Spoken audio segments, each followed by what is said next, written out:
चमगादड़ पशु और पक्षी की कहानी। बहुत समय पहले की बात है। जंगल में शांति से रहने वाले पशुओं और पक्षियों के मध्य किसी बात को लेकर अनबन हो गई। ये अनबन कितनी बड़ी कि दोनों पक्षों में युद्ध छिड़ गया। पशुओं की लंबी चौड़ी सेना थी, जिसमें राजा शेर के अतिरिक्त लोमड़ी, भेड़िया, भालू, जिराफ, सियार, खरगोश जैसे कई छोटे बड़े जानवर सम्मिलित थे। वहीं आकाश में विचरण करने वाले पक्षियों की सेना भी कुछ कम नहीं थी।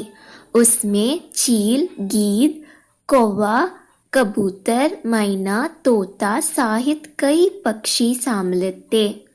चमगादड़ बहुत परेशान था।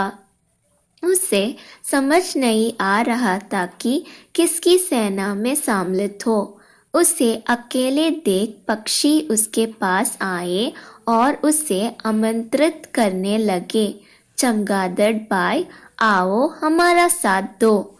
मैं तुम्हारा साथ कैसे आ सकता हूँ? देखो, मुझे पंख हटा दिया जाए तो मैं तो हुब्बू चूहे के समान दिखता हूँ।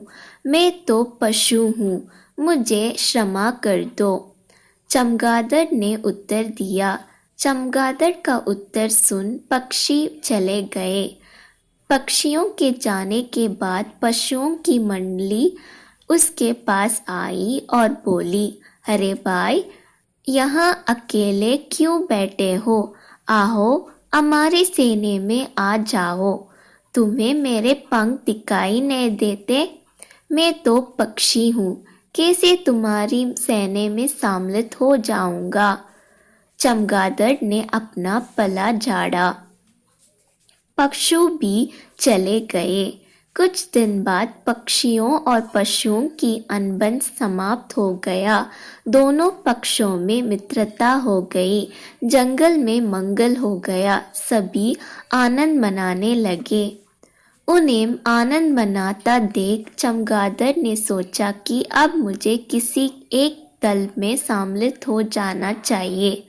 वह पक्षियों के दल में पास गया और उनसे निवेदन किया कि वे उसे अपना दल में ले ले, किंतु पक्षियों ने यह कहकर मना कर दिया, अरे तुम तो पशु हो, ऐसे में तुम हमारे दल में कैसे आ सकते हो?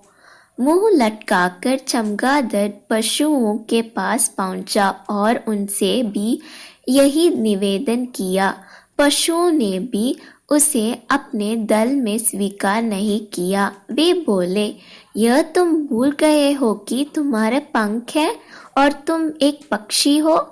चमगादड़ क्या करता? वह समझ गया कि आवश्यकता पड़ने पर साथ न देने पर कोई भी मित्र नहीं रहता।